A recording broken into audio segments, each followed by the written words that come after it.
Olá pessoal, nessa aula nós vamos abordar o tópico sobre motores e acionamento. Motores elétricos então. Uma breve passada aqui na identificação de motores elétricos. Temos um exemplo de layout de placa, do fabricante WEG, então pode ter algumas diferenças entre outros, mas temos aqui algumas informações que são sempre importantes a gente estar observando e diz respeito à questão do esquema de ligação, 220 trifásico 380 nesse caso, a potência desse motor, no caso aqui de um CV, entre outras tantas informações. No próximo slide aqui nós temos a legenda, de todas as informações que apresenta, como rendimento, classe de isolação, frequência, entre outras importantes informações aí. Então é sempre importante ficar atento a elas para saber qual é a informação que você precisa, frequência, potência para calcular a corrente, enfim, e aí poder usar no dimensionamento então. Quanto à categoria de motores, existe então, segundo a BNT NBR 1794, as categorias N, H e D, então são as principais aí que vão informar qual é o tipo de aplicação que esse motor vai estar sendo utilizado. Então a categoria N destina-se ao acionamento de cargas, com bombas e máquinas, ventiladores também. Categoria H para motores que exigem maior torque na partida, como peneiras e britadores. E categoria D, sistemas que precisem de conjugado na partida muito alto, assim como prensas e elevadores. O próximo gráfico mostra então a diferença entre as categorias em função do torque, o conjugado, e a velocidade. Então nós temos a categoria D com o maior torque de partida, então aqui está um percentual, 250% do nominal, e vai reduzindo à medida que a velocidade vai aumentando. A categoria H parte um pouquinho com menos e próximo da velocidade nominal, então tem um bom torque. A categoria N, então, de forma semelhante, só que o torque inicial é bem inferior. Então agora nós vamos dar uma olhadinha nas questões dos componentes que são utilizados nos comandos industriais. O primeiro componente, um dos mais importantes aí, utilizado em diversas aplicações, é o contator. É um elemento eletromecânico que possui então a bobina de alimentação, indicada por A1 e A2, e aqui nesse caso o circuito principal, um contator de força, ele possui então 6 terminais de entrada da rede, conectado à rede, um L1, 3 L2, 5 L3, e os de saída 2T1, 4T2 e 6T3. Então ele pode ter contatos auxiliares também, que vai literalmente auxiliar em algum comando que venha a ser feito para realizar o acionamento desse tipo de contator.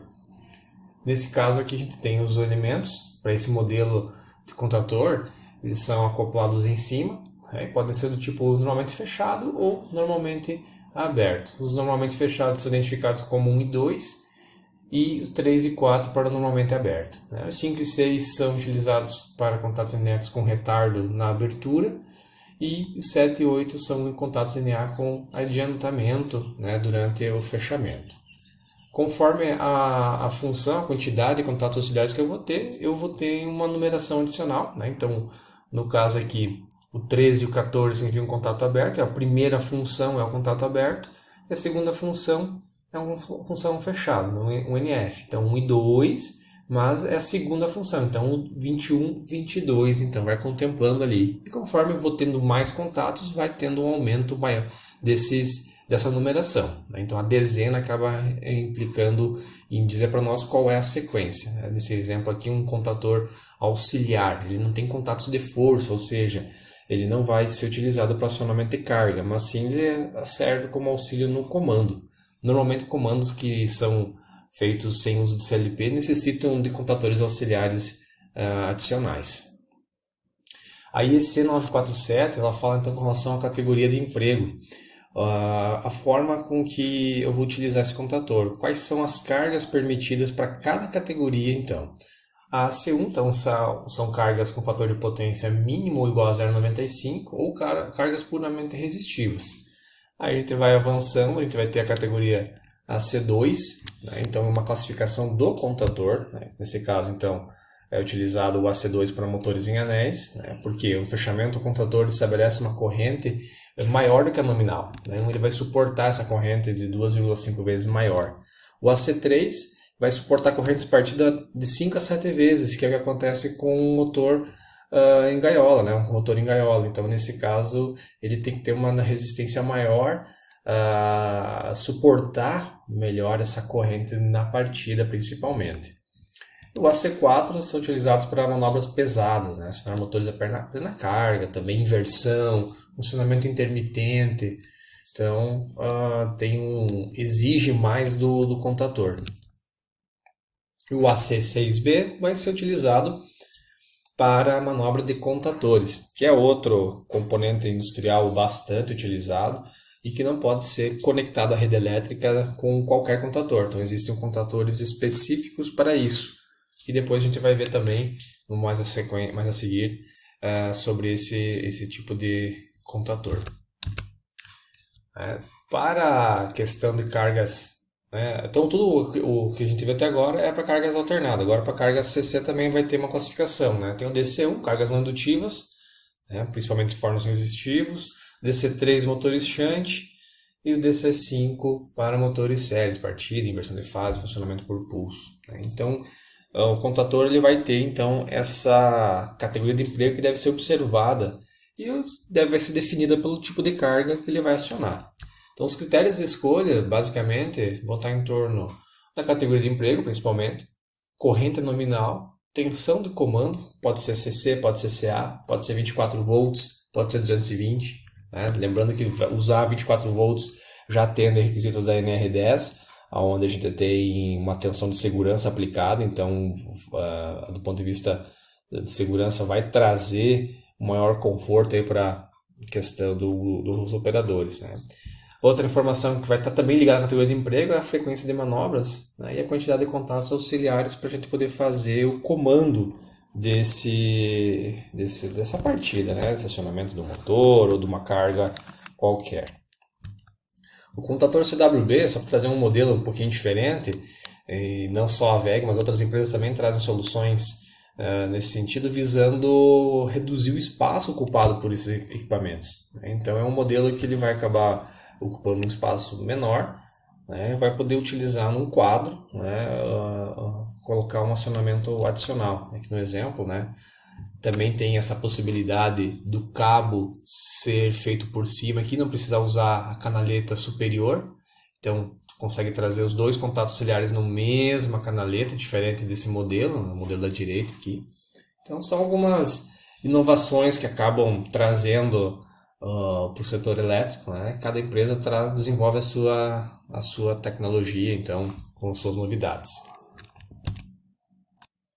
Dentro desse universo, então, de contadores, existem ainda os contadores de segurança, atendendo a IEC 60947, aonde deve-se evitar o colamento dos contatos. Vamos ver no diagrama aqui um exemplo. Aqui nós temos a simbologia da bobina e mostrando 4 contatos. Um NA, um NF, seguido de mais um NF e outro NA. Então, normalmente é aberto, quando está desenergizado, normalmente fechado, normalmente aberto. Né? Energizou a bobina, então haverá inversão. Os que estavam abertos fecham, os que estavam fechados vão abrir. Acontece que se você tiver algum problema, uma sobrecarga numa desses contatos aqui, e houver a soldagem, que é o momento onde ocorre a fusão desses contatos, vai acontecer um problema na hora que se desenergizar. E esses contatos de segurança vão evitar que, quando você desenergize, que esses contatos fechados, normalmente fechados, fechem. Então, mesmo com a bobina desenergizada, não ocorre então o fechamento, evitando alguns problemas. Tá? Aqui é um modelo que a WEG trabalha com uma cor diferenciada para atender essa questão dos contatos. A Siemens também traz os seus contadores atendendo essas normas, né? E falam também da distinção que a norma trabalha, né? Contatos mecanicamente guiados e o contato espelho.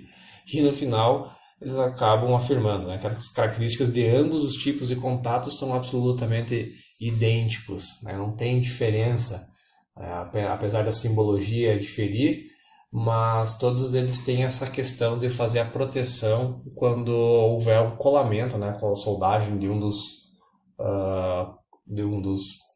contatos auxiliares, né, ou mesmo contato de força. Próximo dispositivo, então, o disjuntor motor. Ele é um equipamento muito importante, bastante útil. Ele serve, então, para fazer a proteção do motor, e ele tem possibilidade de ajuste da corrente nominal do motor. Então, se daqui a pouco o motor também não está trabalhando na corrente nominal, é possível fazer um pequeno ajuste e para poder fazer a proteção. Se caso tiver uma sobrecarga, você vai conseguir desligar esse circuito aqui, protegendo então o teu motor. O nível de curto-circuito é elevado, então ele vai proteger contra grandes correntes de curto-circuito. E alguma das possibilidades de ligação dele é monofásica ou bifásica. Então, no caso da monofásica, utilizando os 3 polos, ele vai passar a fase por todos os 3 polos, e aí vai ligar o motor e o condutor de neutro ligado direto. A ligação bifásica, uma das fases passa direto para o motor através de um dos polos do disjuntor, e a outra fase passa em 2 dos polos. Também vai acontecer a proteção. O símbolo do disjuntor ele mostra 2 proteções. Essa primeira aqui é sobrecarga e a de baixo é contra curto-circuito. E ele faz a secção do circuito. Então, quando você desliga ele, você está desconectando as fases do motor. Diferente do próximo elemento, que é o relé de sobrecarga, que ele consegue fazer a proteção contra a sobrecarga, mas ele não faz o seccionamento.